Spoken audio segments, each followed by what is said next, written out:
Welcome to NBD news headline. উদ্ধার ও ত্রাণ তৎপরতায় সমন্বয়হীনতা দূর করার আহ্বান এবি পার্টির।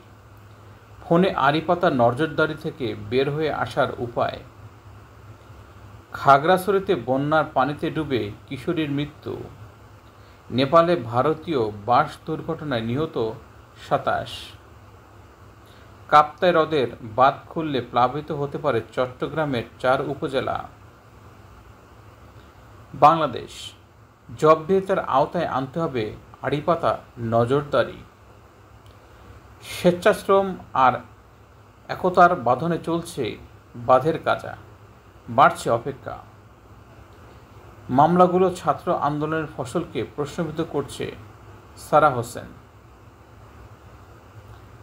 ভারতের শেখ হাসিনার মেয়াদ ২৫ দিন।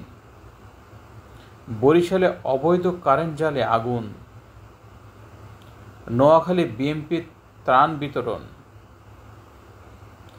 আন্তর্জাতিক সংবাদ।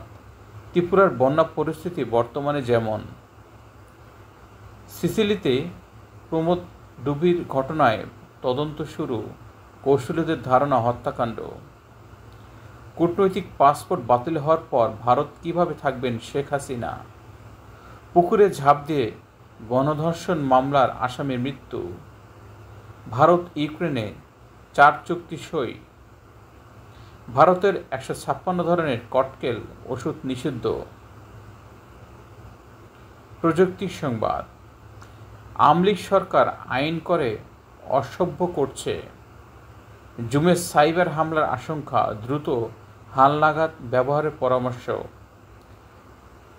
নেপালে বাস নদীতে পড়ে ৪১ জনের মৃত্যু, অধিকাংশ ভারতীয়। ফেনীর বন্যা কবলিত এলাকায় পরিদর্শন করলেন সেনাপ্রধান। আলোচিত সংবাদ। গণতান্ত্রিক ব্যবস্থা কবে ফিরবে, সময়সীমা ঘোষণা করা উচিত। বাংলাদেশে বন্যায় প্রাণহানিতে পাকিস্তান প্রধানমন্ত্রীর উদ্বেগ। বিচারপতি মানিক আটকের খবর ফেসবুকে উল্লাস। সর্বস্তরে ইসলাম শিক্ষা প্রচলন করতে হবে। এ ছিল এখনকার সর্বশেষ সংবাদ শিরোনাম।